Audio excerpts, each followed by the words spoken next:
Dear colleagues, can you hear me? Yes, yes. It gives me great pleasure once again to welcome you all to the 13th session of Medanta Econ Cardiology today and tomorrow.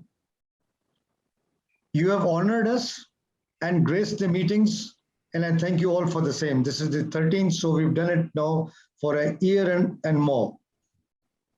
In part 2 of the heart failure series, this week's topic is heart failure, CKD, diabetes, metabolic syndrome, and beyond. For these important clinical conditions, which we see in everyday cardiology, this is real world cardiology. And then we are grouping for science what to do. I have two luminaries to show us the correct path in tracking these issues. They're great friends of mine, and we've traveled together for many years in our journey. They are Doctors Vijay Kher and Dr. Jamshed Dalal. They're truly distinguished clinicians and clinical scientists in the very sense of the word. I will first have the honor of introducing Dr. Vijay Kher, who will start with the first topic. And the topics for today are heart failure in a patient with renal dysfunction, a deadly challenge, managing heart failure with preserved ejection fraction after Emperor preserved, and minimizing rehospitalization in heart failure, the Achilles heel. So the first luminary in this is Dr. Vijay Kher, who will speak to us on heart failure in patients with renal dysfunction. If I speak Dr. Vijay Kher's CV in its entirety, then it'll take me the whole of this evening. So what I've done is that I've picked out things which I feel are that people must know, that he established departments of academic and clinical nephrology from his days in Sher-e-Kashmir Institute of Medical Sciences in Srinagar to Sanjay Gandhi Postgraduate Institute of Lucknow, Apollo Hospitals, New Delhi, and Medanta, the Medicity, during the past 30 years after he returned after a very great stint at the Henry Ford Hospital in Detroit and the University of Cincinnati Medical Center, Ohio, USA. See, many institutes have institutes of nephrology, but to have actually a active transplant program also is a big thing, because that is where the intricacy of science comes in. So his areas of interest have been kidney transplantation, clinical immunosuppression, ABO incompatible transplantation, paired exchange donation, and cost containment for a country like ours. That's extremely important. And he's actively involved in the scientific programs and research agenda of the Transplantation Society and International Society of Nephrology. All of us have heard of KDIGO, Transplant Recipient Evaluation Work Group, and he's a prominent member of that. Has been awarded fellowships of National Academy of Medical Sciences. I tell you, that's very prestigious. FAMS, Royal College of Physicians, Indian Society of Nephrology, and orations at various scientific sessions. With this brief background, I invite you, sir, Dr. Vijay Kher, to talk on heart failure in a patient with renal dysfunction. Dr. Vijay Kher. Thank you, Dr. Kasliwal, for that kind introduction. I'm actually overwhelmed by the amount of praise that you showered on looking at my CV, and I think, let me share my screen.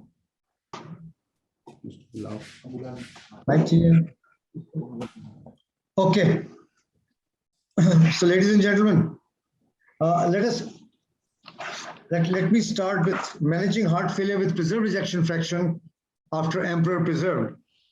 Now, what I've done is I've divided this brief talk into two parts, really, because the first thing really is the diagnosis of heart failure with preserved ejection fraction. That is the most important thing, because many of time patients come to us, and I'll come to that. The patients come to us and they have a good ejection fraction, and we say, this must be something else. Angiography is done and the patient is sent home. Let me start with a case. 68 years old female presented with exertional dyspnea. This is what the main complaints will be mostly. Bilateral mild swelling of the feet, weight increase, snoring at night, general lethargy, and an inactive lifestyle. This is not uncommon presentation of our patients. Hemoglobin, serum creatinine, TSH, glucose, all generally within limits, except hemoglobin is low and TG is elevated, and there is increased pro-BNP levels. Now, if you look at the ECG, I mean, it looks fairly normal.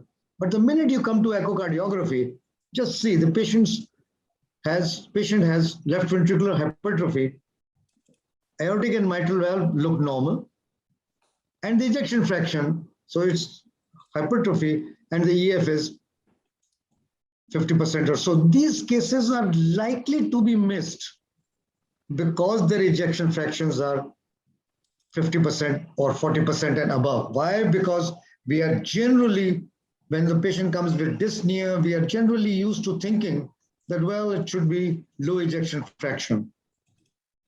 And then we come to diastolic parameters, and I'll come to these in a minute. But you can see that E by E prime is increased, and in the mitral inflow, pulse Doppler imaging, the A wave is elevated. But see, sometimes you may need a stress echo to actually delineate what it is. Now, here is the stress echo. The person developed no wall motion abnormalities. From 50%, the ejection fraction rate came to 55 or almost 60%, but there was nothing else except when you did the Doppler, and the Doppler showed abnormalities. Again, you see in a two-chamber position, very clearly you can see that there are no regional wall motion abnormalities. So this person who came to you had a mitral E by E prime 7. That does not make it a heart failure with preserved ejection fraction. But just as you exercise them, you found that the E by E prime is 20.5. Now you begin to understand. Now you begin to realize that this patient has an abnormality of diastole. This is something that we all will have to start thinking very actively, that it is not just the systole that matters. It's not HFrEF everywhere. Heart failure with preserved ejection fraction also matters. Also, the global longitudinal strain in this patient showed a decrease. It was minus 14 degrees, and you can see the anterior septum, the inferior wall do not show the same strain pattern as shown in other parts of the left ventricle. So immediately you have picked up a patient who has definite symptoms and signs of congestive heart failure, including NT-proBNP, which is modestly increased, and you have picked up. So the basis of echocardiography here is Doppler echocardiography. Another thing which I will emphasize is the mildly dilated LA, and I'll come to that. But see, if you look at the 2D echo findings, just the 2D echo findings, the patient came to us with shortness of breath.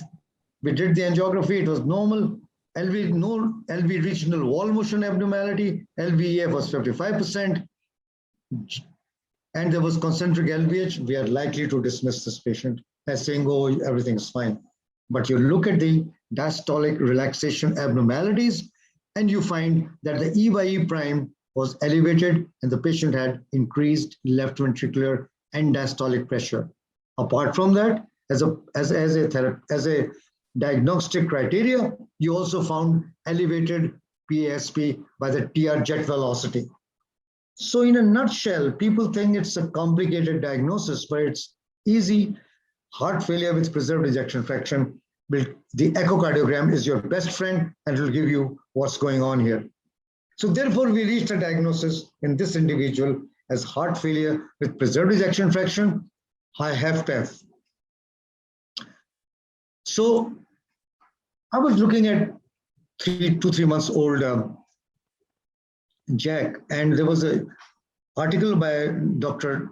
Caroline Lamb and Solomon, and they defined heart failure with heart failure. They've given a universal definition of heart failure, and they say it's a clinical syndrome with symptoms and signs of heart failure caused by structural and or functional cardiac abnormality and corroborated by elevated natriuretic peptide levels and or objective evidence of pulmonary or systemic congestion with a universal classification into heart failure with reduced ejection fraction, less than 40%, heart failure with reduced with mid-range 41 to 49%, and heart failure with preserved ejection fraction more than 50%. So as much as we may try to run away from ejection fraction, as much as we want to make these diagnoses clinical, echocardiography is in the very heart of the very definition and recognition of heart failure with reduced ejection fraction, heart failure with mid-range ejection fraction, heart rate with preserved ejection fraction. And this explains, and this is what the heart failure with preserved ejection fraction hemodynamics are. Left ventricular diastolic dysfunction is the key thing. It is the key. And as a result of that, you have elevated pulmonary capillary wedge pressure, you have elevated pulmonary artery systolic pressure. Both of these can be directly or indirectly observed, seen by an echocardiogram. That was the E by E prime and the high PA pressure as seen by the TR jet velocity. Pulmonary artery vascular disease is also there, deranged RV-PA coupling. All these can be found out. But the main thing is the patient is dyspneic. So you go abnormal pulmonary mechanics and ventilatory control, you see that the ventilatory drive is increased, ventilation reserve is decreased, ventilation perfusion mismatch is there, and with tachypneic breathing and dead space ventilation, you get exertional dyspnea, which is the hallmark of heart failure with preserved ejection fraction. The other risk factors are obesity, metabolic syndrome, physical inactivity, hypertension, AFib. AFib is coming out to be a very important risk factor. And that's why I was wanting to emphasize on echocardiography showing us large elevated volumes of the left atrium. ECG abnormalities beyond atrial fibrillation, you may find nothing. And modestly elevated natriuretic peptide levels. These factors you will see in most of the patients with heart failure. And then there is a diagnostic criteria, H2F, PEF, H2, heavy and hypertensive, F stands for fibrillation, whether paroxysmal or persistent, pulmonary hypertension as seen by the TR jet velocity, E, that these are elderly patients, filling pressures, Doppler echocardiography, E by E prime. And if the score, which is sum of 9, if it's beyond 6, then generally people say there is a probability of heart failure with preserved ejection fraction. And the same thing has been said by the European Heart Association in a journal of 2019, that you do the initial workup, which consists of symptoms and signs of heart failure. That's important. Comorbidities, risk factors, I've already delineated. Standard 2D echocardiogram, natriuretic peptides, a 6-minute walk test, or a cardiopulmonary exercise test. Then you come to diagnostic workup, you have echocardiography and natriuretic peptides. I've already said that. Then you go to advanced echo, which is in those patients whom you clinically suspect, but on resting echo do not show abnormalities. So you may have to do a stress echocardiogram, and the third is etiological workup. It is actually not difficult to diagnose HFpEF, but many a life will be saved with this diagnosis. Why? Because the mortality in both HFpEF and HFrEF is almost the same. And if you do the workup, then major criteria is if there are more than 5 points, it's HFpEF. Minor criteria 2 to 4 points, then you'll have to do a diastolic stress test. So these are quite fun. You do functional testing, morphological testing, biomarkers, and biomarkers is in AF. Two things I will re-emphasize. One is the presence of AFib, and secondly, the left atrial volumes. sometimes we are quite content with saying, okay, this is mildly enlarged. No, look at the strain, look at the volumes, and you'll know what we are talking about. So the role of echo is central in the diagnosis of heart failure with preserved ejection fraction. You have LA volumes, you have LV volumes, diastolic function, filling pressures, PASP, and myocardial deformation. So therefore, the clinical diagnosis in this case is obesity, hypertension, ventricular remodeling, increased Doppler E by E prime, increased PASP. And that's what it is.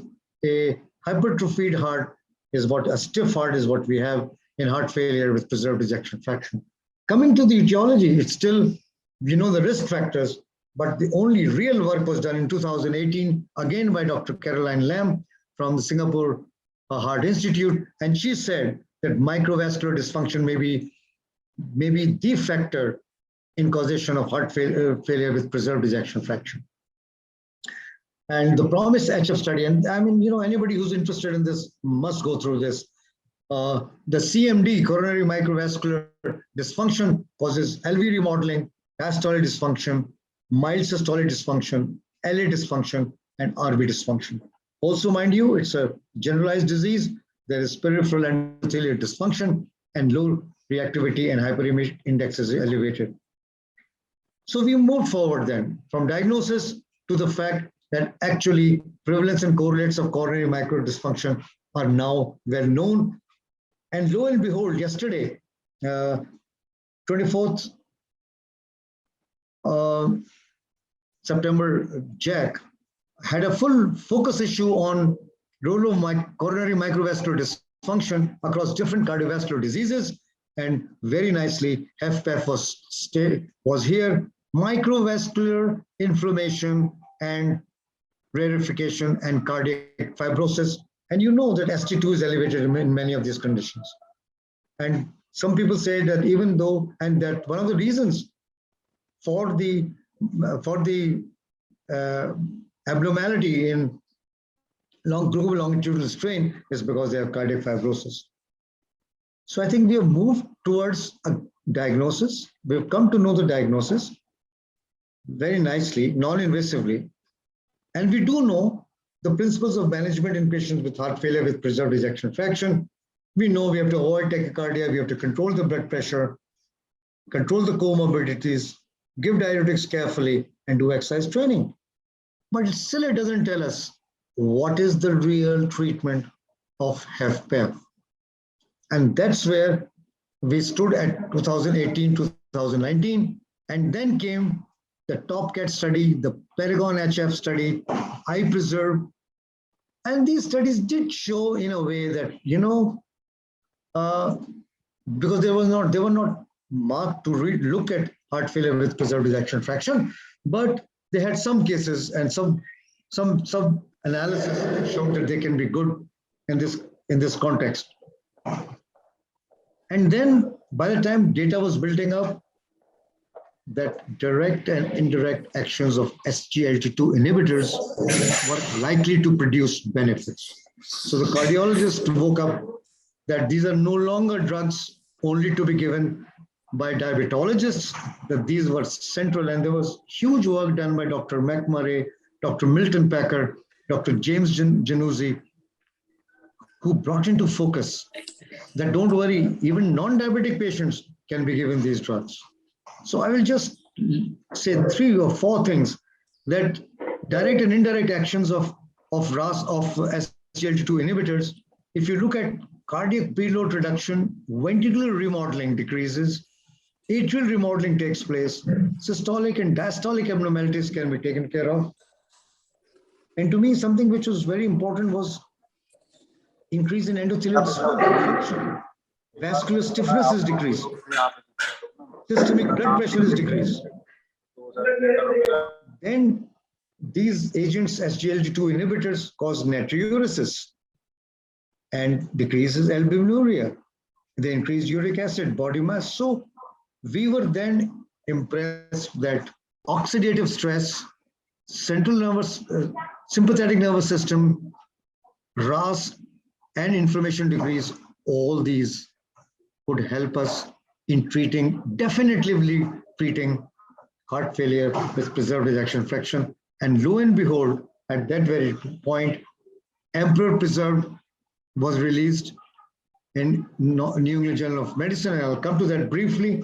And they gave empagliflozin. And the aim of this study was to evaluate efficacy and safety of empagliflozin versus placebo. So now there was definitive therapy as it will evolve on top of standard of care in patients with heart failure with preserved ejection fraction, importantly, with or without diabetes. So we don't have to really worry. But if the patient of heart failure with preserved ejection fraction is there, now you can give them actually absolutely good therapy. So the Emperor Preserved, briefly, investigators randomized 5,988 patients, almost 6,000 patients with NYHA class 2 to 4 heart failure and an ejection fraction greater than 40%, to empagliflozin 10 milligrams daily or placebo, both on top of standard therapies at 622 centers in 23 countries. And the patients were required to have an estimated eGFR of 20 mil per minute, and 1.7.3 meters square or higher, along with earlier with either structural heart disease or a heart failure hospitalization within the last years. So the stage was set that now we are going to have a definitive therapy, and we found the primary endpoint composite of cardiovascular death or heart failure hospitalization decreased by 21%. First secondary endpoint, again 27%, and secondary endpoints, the slope of decline in GFR. This study definitely gave us something in our hands, not only for those individuals who had heart failure with preserved ejection fraction, not only in those who were diabetics, but also in non-diabetic individuals. So if you look at the primary endpoint of composite of cardiovascular death or heart failure hospitalization, and I'm sure Doctors Dalal and Dr. Vijay Kher will talk about these things more, you will see that there's a clear gap between placebo, who's receiving all therapy. They're not just getting, they have received standard state-of-the-art therapy, and empagliflozin was then added 10 milligrams, and then you could see that the event rates were far lower. Similarly, the first secondary endpoint, the total and recurrent heart failure hospitalizations, and to me, this recurrence of heart failure hospitalization is, for the patient's point of view, emotionally the most saddest event, because he has just gone home spending money and he comes back with the same symptoms. He's disheartened, the family is disheartened, and there is a huge economic loss. So the Emperor Preserved trial, phase 3 clinical trial, exclusively enrolled patients with heart failure with an ejection fraction of more than 40%, and to meet its primary outcomes, a result that represents a win against a medical condition that had previously found it to be formidable. With these few words, and this one sentence I've taken from Dr. Mark Dresner's editorial to the Emperor Preserved trial, not only did the patients have better prognosis, their hospitalization was less. So what I've tried to do in the last 12 minutes to 15 minutes, I've tried to bring to focus the fact that heart failure with preserved ejection fraction can be easily diagnosed. All you need is your thinking that yes, such a condition exists, and not to say the ejection fraction was fine, so we let the patient go. And number two, and very importantly, if you have diagnosed the disease, you should be able to treat it. And in this way, I would think that microvascular disease is a very important thing. Patients have done well, and as the study candidates increase all over the world, we will have more data. So thank you very much, ladies and gentlemen. I now invite Dr. Vijay Kher, whom I've just introduced. That Dr. Vijay Dr. Vijay Kher will now speak on heart failure in a patient with renal dysfunction, a deadly challenge. Dr. Kher, all yours.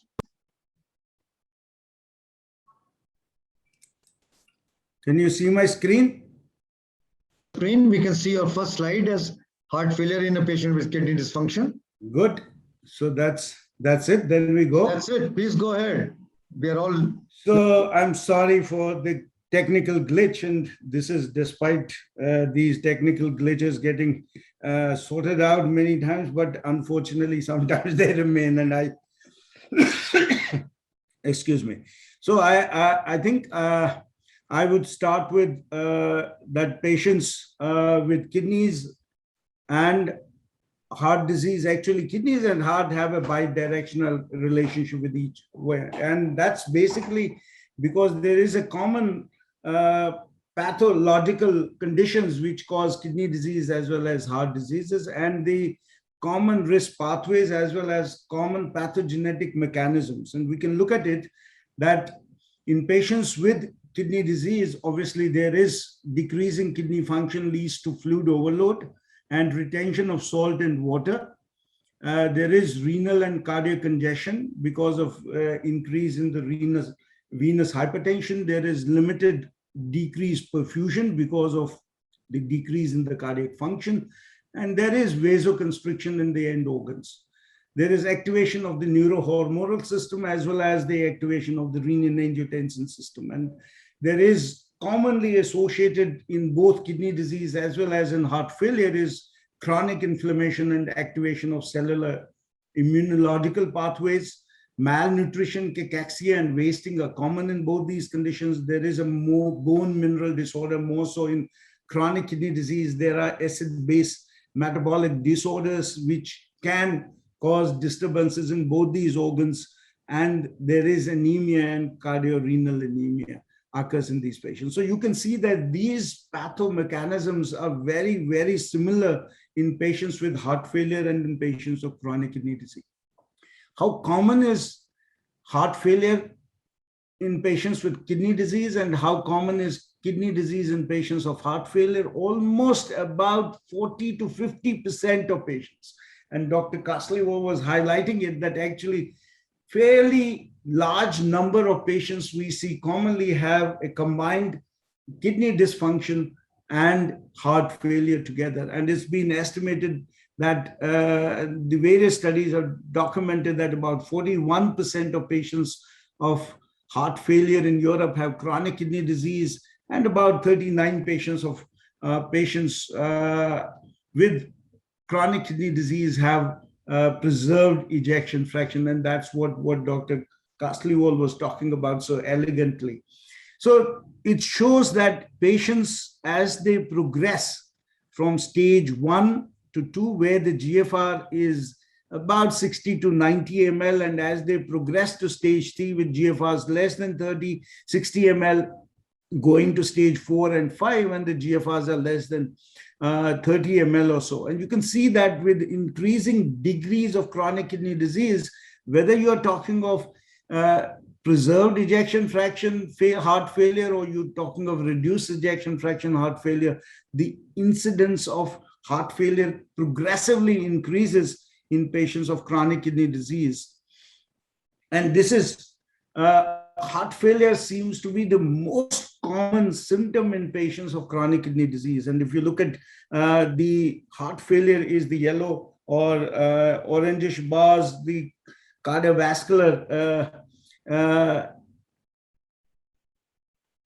coronary heart disease and CVAs are in blue and in gray. And you can see that if you look at the incidence of various cardiovascular diseases in patients of chronic kidney disease, you find that in patients with progressive kidney disease, heart failure is probably the commonest complications that you see in patients of chronic kidney disease. And this slide has already been shown. Similarly, this shows that with progressive increase in kidney disease, the heart failure increases progressively. And what does it mean to patients who have combined heart failure and chronic kidney disease, as shown in this picture, is that there is a greater mortality. The commonest cause of death in patients of chronic kidney disease is cardiovascular mortality. More than 50% of deaths in chronic kidney disease are related to cardiovascular mortality. And the commonest morbidity or complication in a patient of chronic kidney disease is heart failure. And those who have heart failure and have chronic kidney disease, you can see here, with progressive decline in GFR and presence of heart failure, you have far greater increase in mortality in these patients. And you can see the hazard ratio going up to 1.88 in a patient who has heart failure with GFRs less than 30 ml. So stage 4 and 5 disease, and it increases progressively as the disease gets. How do we treat these patients of chronic kidney disease? And usual treatment so far has been ACE or angiotensin receptor blockers. These are drugs which have been documented to show decrease in mortality in patients of heart failure. And therefore, they become class 1 drugs for heart failure. They used to be. Now that there are newer drugs which are available, so our armamentarium is increasing. For patients of chronic kidney disease, the only drugs over the last 2 decades has been ACE inhibitors or angiotensin receptor blockers. Beta blockers have been shown to be effective in patients and reduce mortality in patients of heart failure. The mineralocorticoid receptor antagonists have also been shown and considered to be useful in patients of heart failure and kidney disease. They decrease albuminuria as well as are protective in patients of heart failure, but in patients of chronic kidney disease. But in patients with stage 4 and 5 kidney disease, where the incidence of hyperkalemia increases, combination of an ACE-ARB or a mineralocorticoid antagonist receptor antagonist does produce challenges of hyperkalemia, and therefore limits the utilization of MRAs in this group of patients. Angiotensin receptor blockers I talked about. Ivabradine has again been shown to be effective and does reduce heart rate in patients of congestive heart failure and has been shown to be effective in these. Hydralazine and isosorboid have poorer evidence as far as heart failure is concerned. They obviously do not have a great effect in this. So ACE inhibitors, let's look at what the evidence is. And the SAVE study showed that treatment with ACE inhibitors decreased the event rates in those requiring ACE inhibitors and in those requiring hospitalizations. More than 2,000 patients of reduced ejection fraction and serum creatinines of 2.5 and less. 1/3 had a GFR less than 60 ml and 1/10 had a GFR less than 45. And what did they show? That captopril improved the event rates in patients who had who required hospitalizations because of heart failure. And those, again, you can see that the event rates were much better in patients who were on captopril, the ACE inhibitor, in comparison to placebo. And the beta blockers have again been shown to be effective, whether they were with GFRs less than 45 ml or GFRs more than 45 or more than 60 ml. You can see that this was favored as far as hospitalization was concerned or all-cause mortality was concerned. The mineralocorticoid receptor antagonists with severe chronic kidney disease, you can see that the survival rates were better with spironolactone in stage 3B. However, in stage 4 and 5, as I said, that there is always that fear as well as risk of hyperkalemia. Therefore, it did not show any great effect in stage 4 and 5. But up to a stage 3B, which means up to a GFR of about 30 ml or so, patients with heart failure do get benefited even in patients with chronic kidney disease with the mineralocorticoid.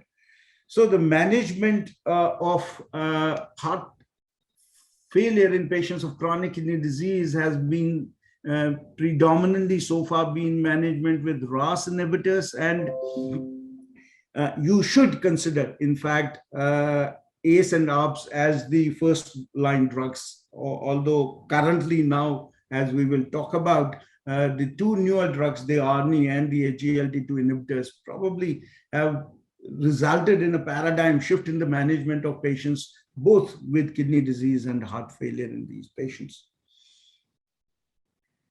The evidence of many of the therapies that I have talked about is shown in this, that is decreasing GFR as shown on the x-axis and the evidence for improving the clinical outcomes on the y-axis, the top one showing that there is a strong evidence in favor of use of that drug in patients of heart failure with kidney disease, and the GFR. As the GFR declines, you can see that a lot of drugs do not have greater benefit. The evidence for ACE inhibitors and ARBs is extremely good. The mineralocorticoid receptor antagonists, angiotensin receptor blockers, ICDs and CRTs. Obviously, their evidence is extremely good, and it continues to remain good at least till a GFR of about 30 ml or so. There's ivabradine, and that again, the evidence in patients with chronic kidney disease till about a GFR of about 30 ml, fairly good. Whereas digoxin, diuretics have weaker, or there is very little evidence in favor of producing any alterations in the reduction of mortality with these patients, in these patients with heart failure and chronic kidney disease. So as the GFR goes down in the earlier areas of GFR of 120 to 30 ml, there is a reasonable amount of evidence to suggest that ACE inhibitors and ARBs remain good drugs for controlling heart failure in patients of chronic kidney disease. And they also have benefit in retarding the progression of chronic kidney disease in these patients. The only limitations with these drugs, also with decreasing renal failure, decreasing renal function, is the hyperkalemia, the problem of hyperkalemia in these patients. And in some patients who become volume depleted or become hypotensive, there may be a rapid deterioration in renal function or a rise in the serum creatinine, which has been documented. So if the rise in the serum creatinine has not been more than 30% or so till that period of time, one should continue to hydrate these patients effectively and continue to use ACE and ARBs in these patients. The two newer drugs that Dr. Kasliwal also talked about were the SGLT2 inhibitors and the ARNI. And this is what the SGLT2 inhibitors have shown. And the SGLT2 inhibitors have been a kind of a paradigm shift in the management of patients of both chronic kidney disease and patients of heart failure. And this is EMPA-REG, DECLARE, CANVAS, and CREDENCE and DAPA heart failure studies. All of them have shown improvement in the kidney outcomes. They have improved, whether you're talking of doubling of serum creatinine or reduction of GFR of more than 40 ml per minute, or death due to a renal event, or development of end-stage kidney disease, or overall cardiovascular mortality. These are, in this slide, we're talking predominantly of the renal outcomes of the SGLT2 inhibitors. All classes of SGLT2 inhibitors produce beneficial effects as far as reaching these renal endpoints is concerned. And as I was saying, that this is for the first time in the last 20 years, there is a drug which has shown an effect on alterations of the renal endpoints in patients of chronic kidney disease. And this is DAPA heart failure study, where the dapagliflozin consistently showed reduction in hospitalization and overall mortality at all levels of GFR. 40% of the trial population had a GFR less than 60 ml per minute per 1 point. And throughout, you can see from 30 to around 100 ml of GFR, the benefit of dapagliflozin in reducing hospitalization as well as mortality related to heart failure in patients of varying degrees of chronic kidney disease. This is composite endpoints. You can see 39% relative risk reduction in patients with dapagliflozin, sustained GFR, eGFR decline, ESKD, renal or cardiovascular death. All of these 39% reduction. And you can see that whether this population was with diabetes or non-diabetic, you can see that the benefit is there with dapagliflozin. Whether the proteinuria was more than 1,000 milligrams per gram of creatinine or it was less than 1 gram, the effect was similar. the benefit of dapagliflozin or all SGLT2 inhibitors was similar, whether the GFR was less than 45 ml or more than 45 ml, and you can see that none of the values of interaction were significant. So you can see that all these are true effects of dapagliflozin on patients of heart failure with or without diabetes. This is improvement in the kidney endpoints, whether the proteinuria was less than gram or more than a gram, GFR was less than 45 or more than 45, and they were diabetic or non-diabetic. Equal effects. In fact, non-diabetics, you can see from this forest plot, you can see that this was even a better effect than compared to diabetics. Primary outcomes according to underlying cause of kidney disease. It didn't matter what was the cause of kidney disease. Was it diabetic nephropathy, ischemic hypertensive nephropathy, was it glomerulonephritis or other causes? And in fact, these trials included far more patients with chronic glomerulonephritis, focal segmental glomerulosclerosis, and IgA nephropathy.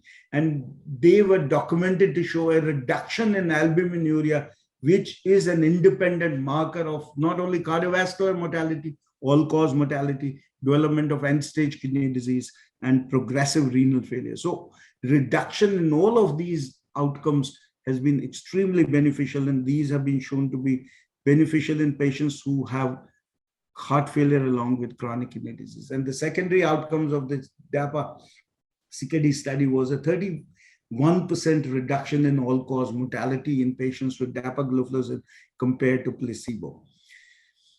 So the secondary outcomes in the DAPA-CKD study was the cardiovascular death, hospitalizations for heart failure, and you can see that there's about 29% risk reduction with dapagliflozin compared to.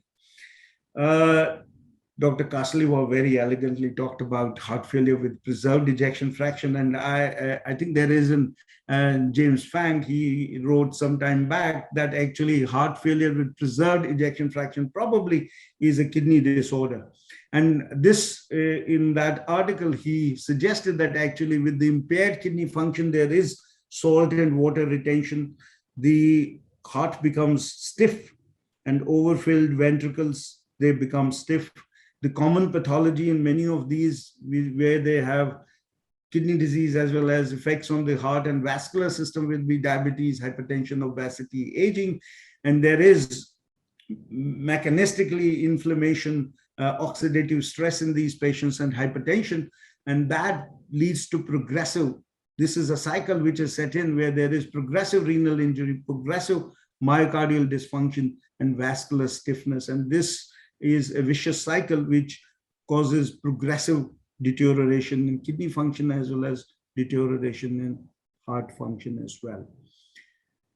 The other drug which has been documented to be effective in patients of heart failure and kidney disease has been ARNI, and the Paradigm trial again showed that the sac-butyryl valsartan combination, when you compare it to enalapril in the Paradigm trial, they showed that the cardiovascular death was significantly improved. So 20% reduction in the cardiovascular death. And the number needed to treat in that was 31. Whereas if you see that the impact of death from any cause with ARNI was again significant at about 16%, and number needed to treat was 36 in the Paradigm trial. And what Paradigm trial, they compared it with angiotensin, the ACE inhibitor in that trial. And we already know that angiotensin receptor blockers and ACE inhibitors give about 15 to 18% decrease in mortality related to cardiovascular disease in patients of heart failure. And you have an additional 20% risk reduction related to angiotensin neprilysin inhibitor, the ARNI, in the Paradigm trial. So the overall benefit becomes something like in 38%. So compared to the control group, which was where enalapril was used, you can see that the benefit of about 20% was still extremely significant in these patients who have very high mortality in these. And these are the adverse events which were related to paradigm heart failure. And you can see that actually the decrease in blood pressure was slightly higher in patients with ARNI. The elevation in serum creatinine was lower than that happens in patients of enalapril. The mechanism, since there is an angiotensin receptor blocker, valsartan, which is there in ARNI, they do lead to alterations in the hemodynamics, and there is a decrease in blood pressure, and sometimes that can lead to an increase in the serum creatinine because of alterations in the renal hemodynamics, decrease in glomerular pressure, intraglomerular pressure, and that can lead to occasional rise in the serum creatinine. And if it is less than 30%, as happens in patients with ACE or ARBs, and unless the patients are severely volume depleted, one shouldn't discontinue these drugs. One should continue these drugs, maybe reduce these drugs to some extent, and as soon as you recover kidney function, you can go back to these drugs again. Hyperkalemia remains again another problem in patients with ARNI as well as with, but there was less hyperkalemia in patients with ARNI in comparison to the enalapril, and you can see that the overall 4.3% severe hyperkalemia compared to 5.6% in enalapril, and that was significantly different or lower in patients with. So the incidence of hyperkalemia during treatment with mineralocorticoid combination and sacubitril valsartan, it allows you that you can see that the incidence of hyperkalemia is lower in patients with ARNI in comparison to those with enalapril. There is also an improvement in kidney function, and this is the decline in kidney function over a period of time over the last over the 4 years period during which the patients were followed up in the paradigm trial. And compared to enalapril, you can see that the decline, the slope of decline is, as shown in the blue line, is lower than is higher than. So this is a slower decline in comparison to enalapril. So the rise in the serum creatinine would be much less on ARNI in comparison to enalapril. And the deterioration in renal function was 3.3% compared to 4.5% in patients with enalapril. So significantly lower reports of serum creatinine going more than 2.5 milligrams with ARNI compared to enalapril.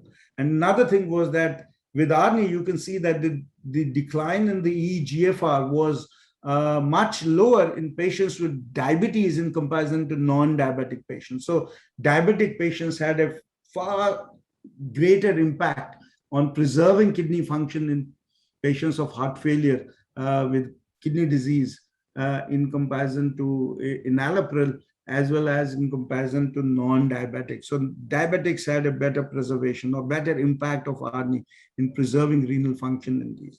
So with this, I must say that actually, I think there was a last slide which should have concluded that actually ARNI and SGLT2 inhibitors provide a tremendous paradigm change and increase the armamentarium in the hands of a cardiologist and a nephrologist in managing this double whammy of declining kidney function in chronic kidney disease and in patients of heart failure.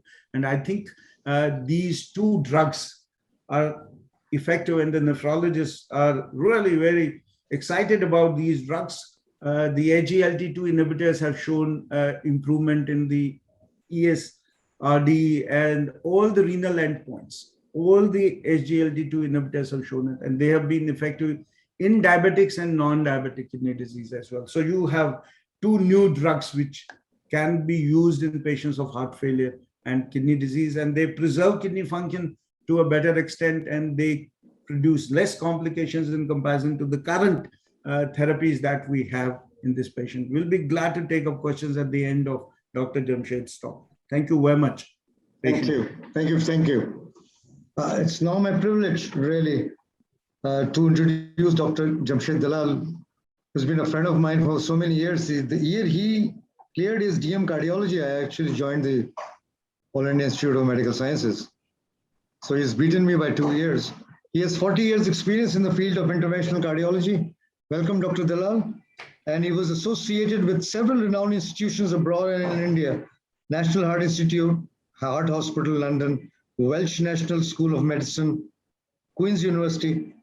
But you know, these are things, but what really Dr. Dalal did was that he helped to establish the cardiology and interventional cardiology sections in leading hospitals in Mumbai, including PD Hinduja, Lilavati, and Wockhardt. And currently, he heads the Department of Cardiac Sciences at the prestigious Kokilaben Dhirubhai Ambani Award Hospital in Mumbai. So, welcome, Dr. Jamshed. It's been a long time. I haven't seen you, but anyway, the time for physical meetings is now around the corner. I can see your smile, and welcome to our show. Thank you. Dr. Jamshed Dalal, please. Thank you very much. We will speak on minimizing rehospitalization in heart failure, the Achilles heel. Dr. Dalal, please. Thank you.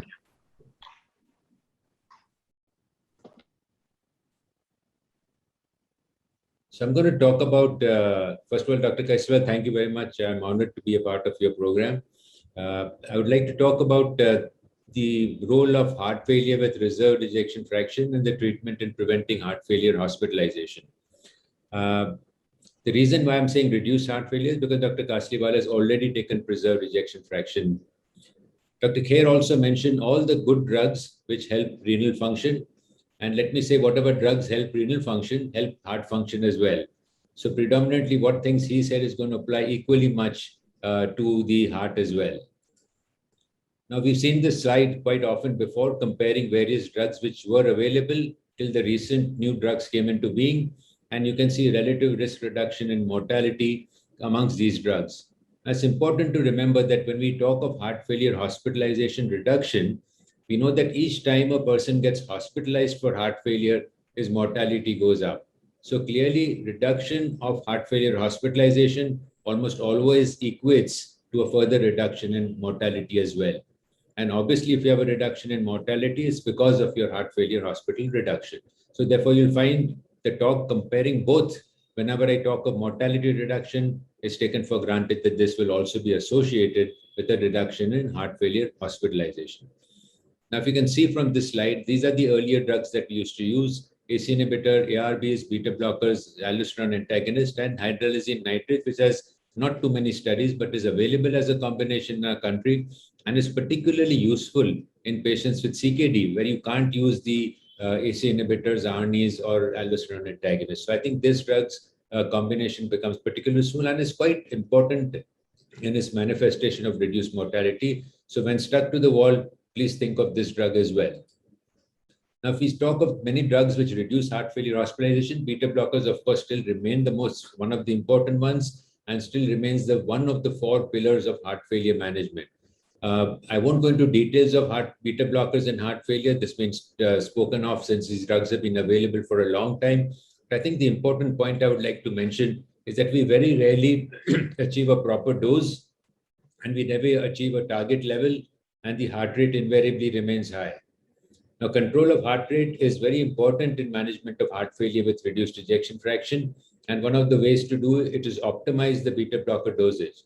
So I think that we all know that we need to use beta blockers, but I think clearly we need to understand that we need to optimize the dose to get the heart rate under control. Probably the best heart rate for heart failure with reduced ejection fraction is around 60, and use optimization of the dose. Then, of course, the aldosterone antagonist, we had the RILES trial with spironolactone and the FSS trial with aldosterone with spironolactone. And clearly, both of them showed significant benefits in patients in terms of reduction of mortality and morbidity. I again say that because, of course, we want to reduce hospitalization, there is no doubt. But if we reduce hospitalization without improving the survival of the patient, then I think we have partly only treated these patients. And the big advantage of the modern drugs is that not only do they reduce hospitalization, but they also prolong your survival. So I think we really have a definitive effect in terms of benefit to their survival.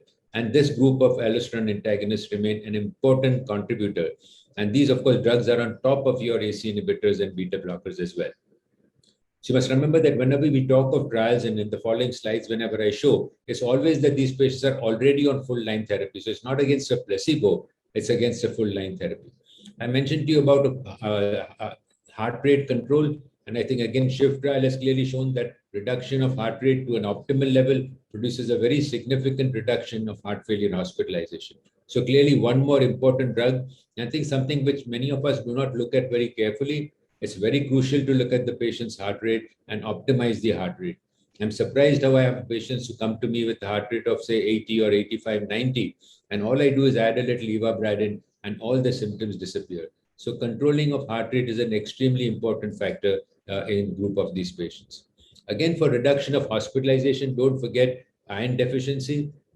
For example, the AFFIRM heart failure trial showed that intravenous ferric carboxymaltose will reduce the primary outcome of hospitalization, cardiovascular death, and total heart failure hospitalization, but not cardiovascular death. So mortality is not improved, but clearly hospitalization benefits. An important point to remember here is that do not go by hemoglobin.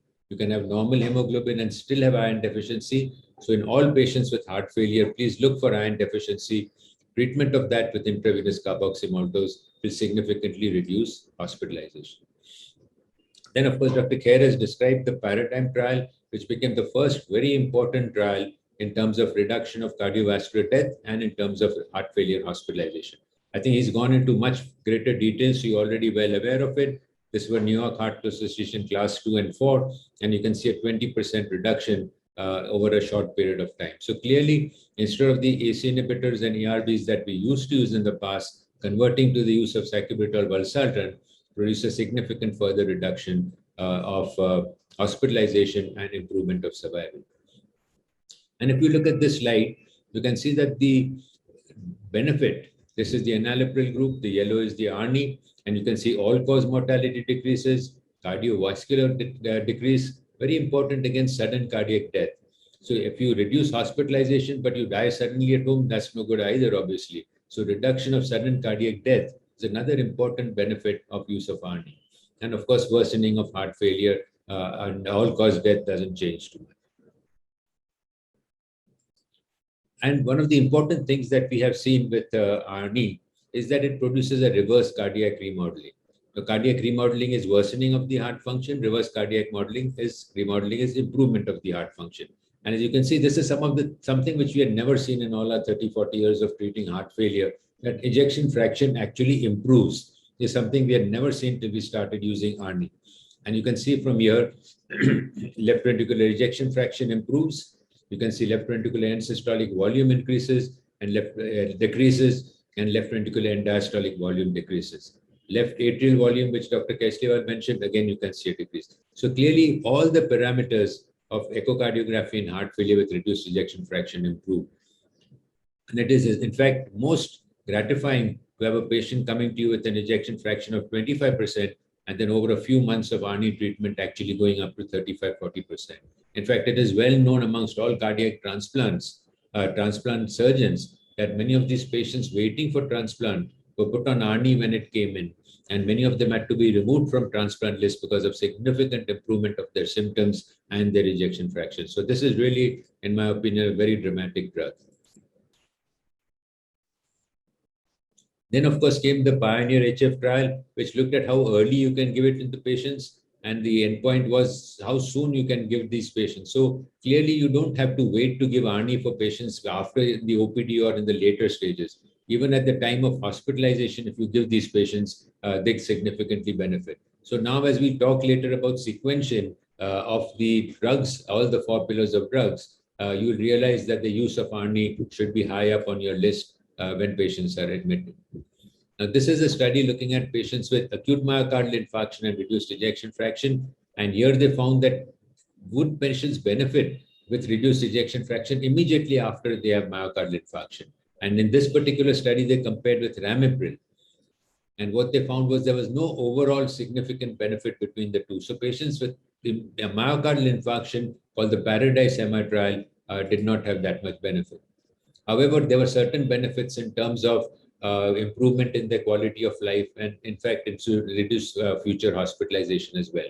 So the point I'm trying to make is that ARNI can be started very early after acute heart failure, whether the acute heart failure is a result of worsening of chronic heart failure or an acute myocardial infarction. Obviously, you would not start ARNI in the ICU itself, but you'd wait for the patient to stabilize, come out of the ICU after the intravenous inotropes, intravenous classics, etc. is stopped, and before the patient goes home, that would be a good time to start ARNI. And we all know that participants taking lower than target dose of ARNI will also benefit. And I put up this slide because we know that many of these patients with heart failure have low blood pressures, and it's difficult to give them full doses. We often use small doses like 25 milligrams twice a day. And I think we do not need to feel embarrassed about that, because I think even at these small doses, they will have a greater benefit as compared to small doses of enalapril. So clearly do not hesitate, even if you have to use very tiny doses of ARNI in patients who may not be able to tolerate the higher dose. Now, of course, again, the DAPA gliflozin trial, the DAPA heart failure trial has been discussed. Again, the use of SGLT2, now another group of drugs, which along with ARNI have completely revolutionized the treatment. Again, a large study, DAPA versus placebo. Again, placebo is standard of care, not just a placebo. And the points to remember are that it produced a significant overall primary benefit, which included death, heart failure, hospitalization, and urgent heart failure visits also. So this was a new endpoint. That means a patient coming for an urgent heart failure visit to the OPD was also considered, because these are the patients who obviously worsen. And the big advantage of this trial was whether you have a diabetic or you are not a diabetic, you had similar benefits. So it immediately moved out from the spectrum of diabetologists to spectrum of cardiologists, and became, at least for me, very easy to use. Because when I have patients who have got heart failure and diabetes, these patients often have complex diabetic therapies, insulin, etc. And I hesitate to make too many changes in the diabetic treatment, and I have to do this in consultation with my diabetologist, who sometimes may or may not agree with the use of SGLT2.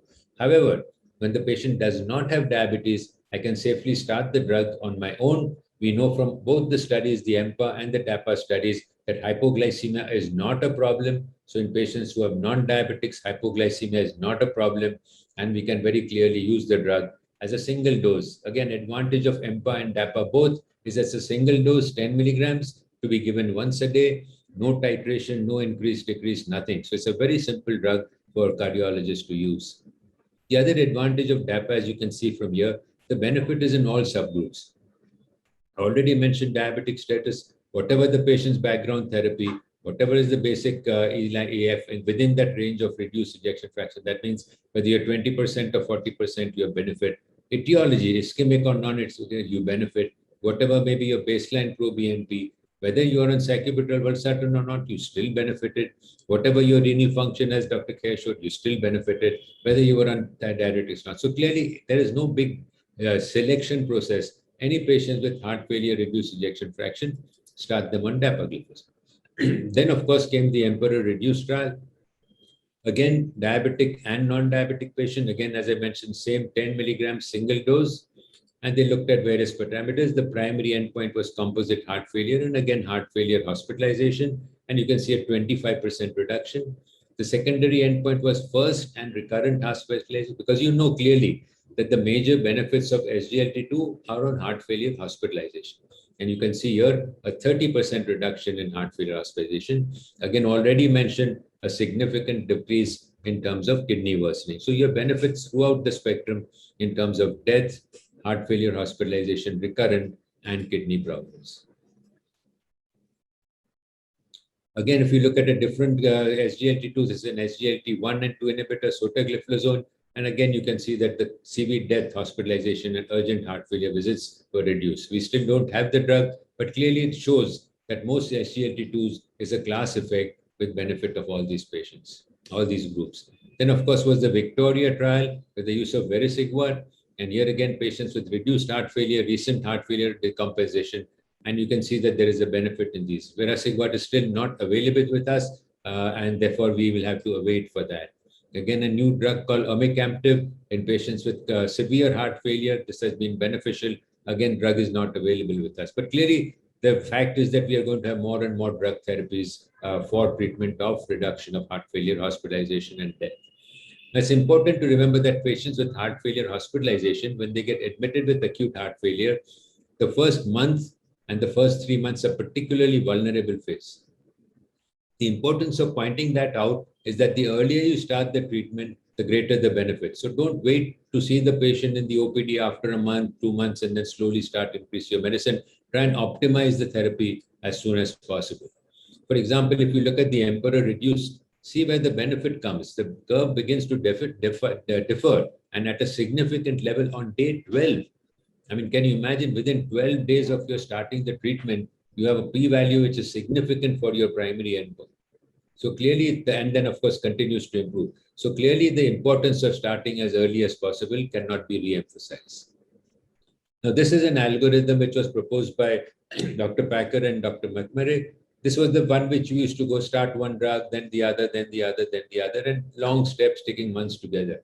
This is the new sequence which has been proposed. There is no study to show this. This was just a theoretical possibility that probably beta blockers would be a good drug to start in patients to reduce their heart rate down, reduce the sympathetic drive. And the reason why they chose SGLT2 inhibitors first is that we know that SGLT2 inhibitors, number one, produce less hypotension. Number two, produce less creatinine rise and less potassium rise, more important, and are much better tolerated. In the earlier phase, they also have some diuretic effect. That's not, of course, the primary effect, but in the earlier phases, they have some diuresis, and therefore they have benefit in patients because they've just come out of acute heart failure. Then, of course, you rapidly enter and add ARNI and mineralocorticoids. The important thing is you must try and get this probably within the next month or so. Now, again, nobody says that this is the right way to do it. There are other theories which suggest that you can start all these drugs in small doses. So before discharge, you could use a small dose of beta blocker, small dose of all the 4 drugs. So that is another option that you can do. Very recently, in fact, last week, I was at a meeting where Dr. Parker presented this particular model, and I've seen it for the first time. This is a hypothetical model based on previous trials of these various drugs. And as he said previously, we used to give RAS blockers, beta blockers, mineralocorticoids, ARNI, SGLT2. That was the way in which they were available. Then they did another approach where they did RAS, beta blocker, MRA, ARNI, and SGLT2. In fact, they found that theoretical possibility of using this particular way of combination. And in this way, in fact, SGLT2 was first, MRA was third, ARNI was first. So this was suggested that this might be one of the ways that we can look at what drugs should be started first. But again, I think we shouldn't get caught up too much in what drug is first. In my personal opinion, I think you have to individualize. If the patient has got hypotension, then clearly ARNI is not a good drug to start immediately. If the patient's got hyperkalemia, SGLT2 is a much better drug. If the patient's got tachycardia, beta blocker is an important contributor. If the patient's got blood pressure, which is good, has got no renal function, and he's got a blood pressure, say hypertensive heart failure patient with normal renal function, you can start all the 4 drugs in the same time, maybe in smaller doses. However, on the other hand, if you have a patient whose creatinine is poor, we know, for example, that many of these studies use creatinine clearance up to 30. In fact, Emperor Reduced it up to 20. So even in these low creatinine clearances, you can use the drugs, but can doesn't mean that you should use these drugs, because I have seen a number of patients where I became aggressive after reading all these trials, and I started putting them on ARNI and SGLT2 and everything at the same time. And then often these patients had sudden shooting up of their potassium and creatinine and had to be hospitalized. So be a little bit careful, start in very small doses and individualize the patient depending on the creatinine, the blood pressure, the heart rate, and the potassium. All important thing is try and start as many of these 4 drugs and all 4 if possible within the first 4 weeks. But again, this doesn't mean that it must be started. If your patient has got problems, and be slow, be very gradual. In fact, there was a trial called the LIFE trial in which they used ARNI in patients with class 4 heart failure, and they often found that patients deteriorated. So in patients who are absolutely on the borderline, say who require the sympathetic drive, who require the RAS stimulation to maintain themselves and maintain their blood pressure, suddenly blocking them off might worsen them. So of course, do not allow these patients to get into this terminal phase. But in case they do get, then do not sort of push the drugs too much, because you'll make them worse. I like this particular slide because it really covers up the whole spectrum of heart failure. We mentioned beta blockers, ARNI, SGLT2, mineralocorticoids. Again, do not forget ICD in patients who got ischemic cardiomyopathies. Do not forget CRT whenever. So whenever you're on LBBB, CRT should be considered. It reduces heart failure hospitalization and has some effect on mortality. Do not forget the iron supplementation. Vericiguat may come into future. Omecamtiv also may come into future. Do not forget if the patient has AF to ablate and to give NOACs. Don't forget the NOAC part in these patients because they might have stroke. And again, if the heart rate is more in spite of optimization of beta blockers, to use ivabradine. So clearly, there's so many drugs that we have today that reduce heart failure hospitalization and improvement. This is the LIFE trial I spoke about, where these were patients in class 4 heart failure, but actually they weren't really benefited by benefiting. So the important point of this trial was don't allow your patients to reach end-stage heart failure. And if you're treating these patients with very end-stage heart failure, use all these 4 drugs with great care. Now, ESC 21 came out with this concept of patient profiling for heart failure, much like how they talked about the patient profiling for patients with angina. And as you can see from here, you can remember this sort of a slide for the treatment of angina as well, to individualize the patient for treatment of angina. And you can see here as well that you individualize your patient. So you must keep in mind these drugs, diuretics, of course, as required. But again, once the patient is on these drugs, try and minimize your diuretic dose as much as possible. Your 4 pillars are there. Then you look at the heart rate and correct the heart rate. If the blood pressure is low, be more careful. Make sure you don't make the blood pressure drop too much. If they are in atrial fibrillation, correct that. If they're in CKD, you already heard about what needs to be done. So clearly, this is an individualized therapy that we need to apply to all our patients. So thank you very much indeed. I very briefly covered you through the spectrum because it's actually very extensive and we could really have a long conversation about this. And I hope we can have some questions about this. Thank you very much indeed. And once again, thank you, Dr. Kasliwal. Dr. Manish. Thank you so much, sir. I think these were 3 masterly presentations from 3 different masters in their respective fields who covered all the important aspects related to management of heart failure, both HFrEF and HFpEF, in different scenarios and troubleshooting challenges, especially related to CKD, and how to go about adding these different drugs in individual patients. So we've got a few questions, but before I put up those questions, I have a question of my own. And this is a challenge which we face very routinely, that MRA is strongly recommended for prevention of sudden cardiac death and for improving outcomes in HFrEF. But we, all of us, we have experienced that when we add MRA on the background of RAS inhibitor, hyperkalemia becomes a big challenge. So what are the ways to overcome this challenge, both non-pharmacological measures or pharmacological measures that we can take to reduce the risk of hyperkalemia so that we don't have to discontinue one of these 2 drugs? So I request Dr. Kher, Dr. Dalal to answer. Yeah, I would say that, see, this will happen especially in patients who have also impaired kidney function. Yes, sir. And that's sort of sine qua non of this combination where you see hyperkalemia and severe hyperkalemia. So you will have to address hyperkalemia development from all angles. So if the urine output is less, then obviously one would try to improve the urine output by improving perfusion to the kidney. Obviously, these drugs do help to improve cardiac function, and that in itself might improve kidney function and hopefully hyperkalemia can get. But I think from a practical point of view, I will look at the diet of the patient. Is there anything in the diet which is high in potassium and one would want to? Sometimes many of these patients are on salt substitutes and they are potassium chloride salts. So although they leach vegetables, but they are adding salt substitutes, which is potassium chloride. And therefore, we have found that many times when you get into the depth of these clinical situations, you find that they are adding potassium chloride to their diet. So looking at the diet becomes extremely important to see. Improving, I said, excretion of potassium by adding a diuretic, small dosages, and sometimes may be helpful in these patients. Third thing would be obviously to see if there are medical conditions which are increasing hyperkalemia. Is there a GI bleed or something? Is the patient hemolyzing or something of that sort? Those are the other things which might be there. They may not be primarily related to, but in these patients who are sick, they may have an underlying GI bleed, and some constipation in these patients is again something, because once in the impaired kidney function, potassium excretion occurs through the colonic pathway. And if they're constipated, then that excretory pathway is obviously impaired, and therefore one should help them to improve colonic excretion of the potassium also in such a situation.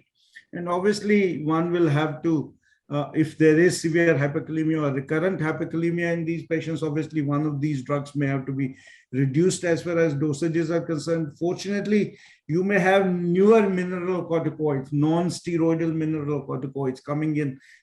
In fact, there are trials, Finerenone, the Fidelio and the Figaro trials have shown benefit not only in heart failure. Mineralocorticoids have been used in heart failure for a long period of time and shown benefit. But in patients of chronic kidney disease, again, this is another group of drugs which is being documented to show prevention of retarding the progression of kidney disease and less severe hyperkalemia. And the third hope, I hope we will get these newer anti-hyperkalemic drugs, the zirconium silicate and Pateroma. Hopefully, zirconium silicate is probably already available as such in the market, and hopefully the DCGI is going to approve it I think in a month or so. So you're going to have these drugs available. They're safe on long-term basis. I only hope that the cost doesn't become a preventive method to not be able to use these drugs in these patients. So these are the things which can be done. And thank you so much, sir. Thank you.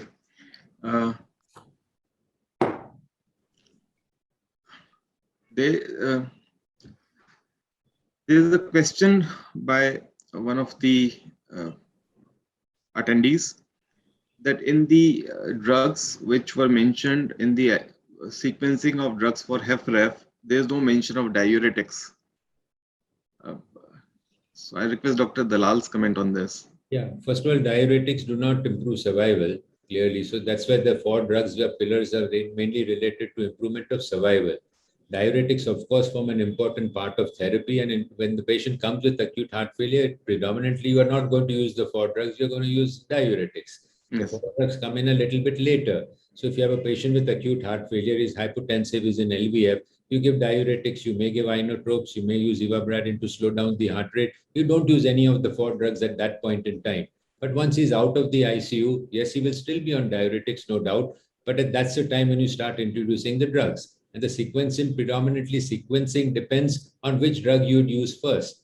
And if, of course, as I mentioned, if the patient's got sympathetic overdrive, tachycardia, blood pressure can tolerate, beta blockers is a good choice. Again, SGLT2 is a good choice. 1, because it doesn't produce so much hypertension. 2, as Dr. Khairas himself mentioned, the hyperkalemia part is less. So if you have hyperkalemia, that can be helped by SGLT2. And of course, in that situation where the potassium is high, I would be a little bit slow with the mineralocorticoid and again use a very small dose of ARNI. So sequencing, in my opinion, must be individualized. You cannot say that I will use only this drug first. Obviously, if the patient's got a bradycardia, you're not going to start a beta blocker. And if the patient's hypotensive, then you would not start an ARNI. So each person will have to be started on whatever drugs is best suited for that patient. And again, there's now, though Indians always use small doses and you criticize for that, now when I'm talking to the masters of heart failure abroad, they're all now talking of small doses of drugs. They all talk, yes, we can start a quarter of this and quarter of that. So clearly there's nothing wrong. In fact, we have 5 milligrams of dapagliflozin, and I asked them, can we use? They said they don't have, so they don't use, but it's a good idea to use. So please do not hesitate or feel embarrassed to use small doses of drugs. You can always build them up gradually, because you must remember that if the patient goes home on a certain drug, there's a much better chance that he will continue the drug if we can increase the dose and you know how the patient is responding to the drug while the patient is in the hospital, rather than suddenly on third week or fourth week of his visit try and add a new drug, because then you don't know, then you have to keep asking them to come again and again.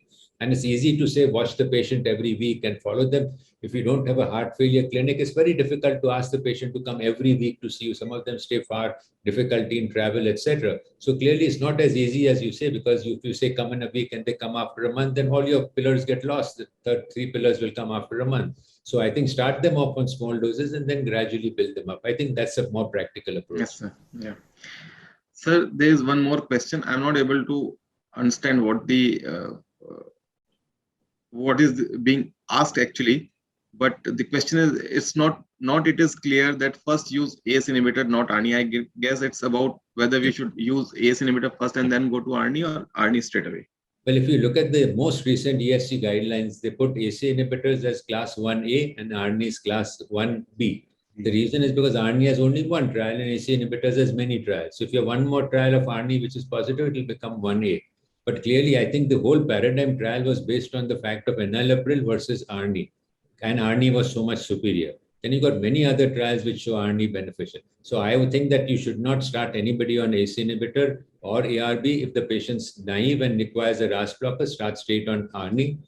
Questions are often asked, what do I do if the patient is stable and comes on ACE inhibitor? The question is two things. One, there is nothing like a stable heart failure patient. We have talked about that so often. Any heart failure patient can deteriorate.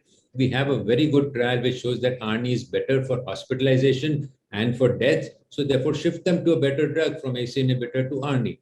We have used ACE inhibitors for 20 years. I have not seen improvement of ejection fraction as I've seen with ARNI. So you cannot deny that fact. Anybody who's used ARNI knows how great the drug is. Patient symptomatic improvement next time. Forget the cost. However expensive it is, patient will say, I do not mind taking the drug. I feel so much better. And we see an ejection fraction 25%, 20% jumping to 30, 35%. I mean, what more can we want? We never saw that with ACE inhibitors. So my personal experience and my personal advice is change over to ARNI, whether the patient starting for the first time or already on the drug.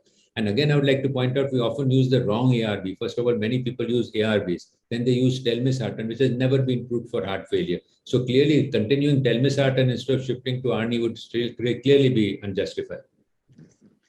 I think this is what you just mentioned is everyone's experience who's been treating heart failure. The patients, we put them on ARNI. Sometimes they complain of cost, and next time when they come back, they say that we are happy with this drug and we'll continue. Doesn't mind spending that much extra money, because in patients in whom it works wonders. So I think that there's one question which I believe is for Dr. Kasliwal. Any benefit of ARNI in normotensive severe aortic stenosis with LV dysfunction? It's not clear whether it's LV diastolic dysfunction or systolic dysfunction, but I believe reduce EF, severe AS, reduce EF. Any role of ARNIs? I would say clearly there is no role, clearly. However, if the pressure permits and you want to give, but you know, what would you do? Here is a situation where the patient has to have either a TAVR or a SAVR. That's what they have to decide. But see, some of these drugs, like I tell you, patients with hypertrophic cardiomyopathy are on diuretics. Can you imagine the damage they're doing to themselves? Whereas we always say, no, hydrate yourself, don't be dehydrated. So I don't think clearly there is no role in that. I would like to make a point about this Emperor reduced heart failure, if I may, because I think Emperor heart failure reduced trial has really opened up the whole thing of what is reduced heart failure or what is preserved heart failure. Yes, sir. Because if you take to ask a physician, I won't say layperson, to ask a general physician or a cardiologist, what is preserved ejection fraction? We always believed it is normal ejection fraction. I mean, that was our concept of preserved ejection fraction. And what is normal ejection fraction by ESC definition? Over 55%. Now, if you look at the same ESC criteria for preserved ejection fraction, it is more than 50%. Correct? Now, the patients, at least 33% of the patients were with less than 50% ejection fraction in the Emperor preserved heart failure. So therefore, it's not truly Emperor preserved is not really a preserved heart function. Let's be careful. When I spoke to all these people who are principal investigators, they said, no, don't get too much caught up in semantics. what we are trying to say is that empagliflozin is beneficial throughout the range. So it benefits low ejection fraction, it benefits the middle range, or now what is changed and called mildly reduced, or in the patients with preserved, and even patients with normal. But clearly, as far as normal ejection fraction is concerned, say 60%, there is very little benefit with any drug. So you should remember Yes. that preserved ejection fraction is not normal ejection fraction. Nowadays, preserved ejection fraction seems to be anywhere from 40 to 50, though by definition of ESC, it is above 50. So the Emperor Preserved, it has produced a whole spectrum of what really is LVEF and its importance. Yeah, I think that these trials have shown. Yeah, sorry. Sir, please go ahead, sir. No, I was just saying that even the Emperor Preserved study says 40% and above. And the editorial clearly mentions 50% and all. The point is that it is not just the ejection fraction which is important, but it's also the abnormality of the diastolic parameters which is abnormal. If the PA pressure is not above 30, if the LVEDP is not elevated, then there is no point giving these drugs. And I know that the anti-pro-BNP natriuretic peptides don't go up as high in HFpEF as in HFrEF. There is only a modest increase, but there is. So I think what this trial has shown very importantly is to look at whatever instruments you have more carefully and then treat them. I tell you, patients with AFib and increased left atrial volumes, they are always huffing and puffing, even after they've had ablation and the people have given them good medication. Let's not ignore the thing. What happens is that the minute you put the transducer and you say, oh, it's 45%, nahi, sab theek hai, arteries are normal, let the patient go home. That is what I react to very strongly. I've had, and Dr. Manish has had patients who've had angiographies showing normal coronaries, and yet the patient says, sir, mere ko to saans phul raha hai. I mean, I'm not well, for God's sake, do something. And then clearly, now we have a tool. Otherwise, we also used to grope in the dark, carvedilol and mineralocorticoids. Now we know very clearly, and we are already now starting to follow up these patients. And I must say, the group of Januzzi, Packer, and McMurray, these guys have really done fabulous work from reduced ejection fraction to preserved ejection fraction. And I, for one, I feel that I think a total new avenue has been opened up, that when the urea creatinines or some things were high, we could use ERNI, then we say what to do. Now you have a clear this thing. And it has as you said, and I and Dr. Kher had actually sent me that frame of mind article in Circulation, which I had also read independently. That all these are kidney and heart, there is a huge access. I think we've got a fantastic thing. If you look, if you look in the past, and if you look at CHARM preserved heart failure trial, CHARM preserved trial was said to be a negative, but that was also a trial with ejection fraction more than 40%, and it was positive. There's a significant difference in the CHARM preserve. So even so, Emperor is not the first drug. It's CHARM preserve showed it was beneficial. If you look at the most recent trial, which was presented in ACC, which is the DAPA heart failure trial, it was not a trial for survival, but more for quality of life. Same thing happened, and their ejection fraction they chose was 45, just to confuse us all. Their criteria was above 45. So above 45 with dapagliflozin, also they showed significant improvements of quality of life, etc. Sir, so the DELIVER trial will make this concept totally clear, number one. And JO did a study called the RELAX study, in which they only looked at LA volumes and heart failure with preserved ejection fraction. If you put this in perspective, you have an ace in your hand. That's what I think.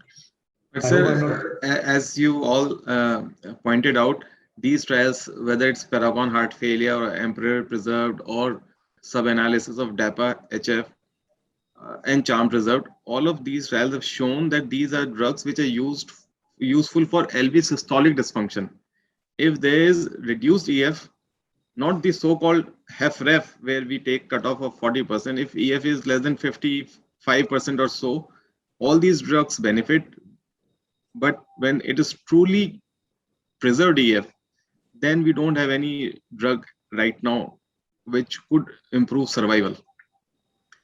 Sir, another related question is that in patients who undergone valve surgery and have reduced EF, will ARNI be useful? I believe it should be once the patient has undergone valve surgery, unless it was severe AS where we expect EF to recover after well surgery. So one last question, sir. What about use of beta blocker in acute decompensated heart failure and patient has tachycardia? Whether we would want to use beta blocker to reduce heart rate there? If a patient's on inotrope, I usually do not use beta blockers. I would use ivabradine because we now have a wonderful drug to reduce heart rate without having the negative effects. But once a patient is off inotropes and not an obviously gross left ventricular failure, then you could use small dose of beta blockers at that stage. But I would not use it if patients in acute heart failure and on inotropes. Okay. Thank you, sir. I think these were all the questions that we had.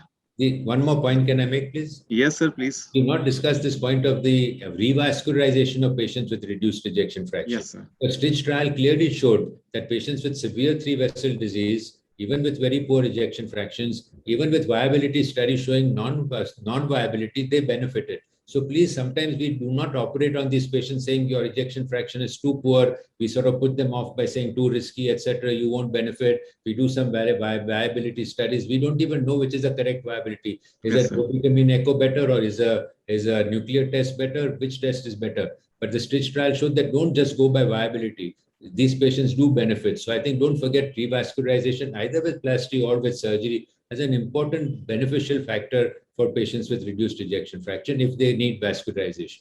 Yes, sir. So this is a very valid point. In fact, there was a guideline or some consensus document from AHA, which says that in patients who have got revascularizable arteries, revascularization helps.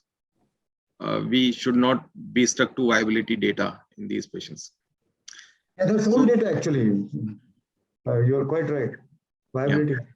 Yes. But I think the most important thing is that microvascular disease is turning out to be such an important element in many of these diseases.